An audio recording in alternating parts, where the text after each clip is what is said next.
বন্ধুরা, যখন আমরা পড়াশোনা করতাম, স্কুলের রেজাল্ট বেরোতো, তো নতুন যখন বই দিত, প্রথম কথা হচ্ছে নতুন বইয়ের একটা খাতার একটা খুব সুন্দর গন্ধ ওঠে।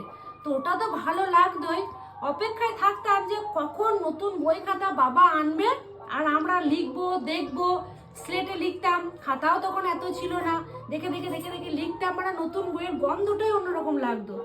তারপরে যখন প্রত্যেক বছর বই পাল্টাতো, বাবা কি করতো, এই বইগুলোর মলাট দিত বাবা, কভারটা কিন্তু বাবাই করতো।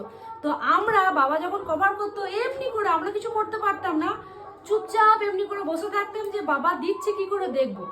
আমাদের সময় কিন্তু এই স্টেপলার আমি পাইনি। বাবা কি করতো, ছুঁচ আর সুতো নিত, দিয়ে ছুঁচে সুতো পরিয়ে এই যে সাইডগুলো আমি যে স্টেপলার পিন মারছি সেগুলো কি করতো, বাবা ছুঁচ সুতো দিয়ে সেলাই করে দিত।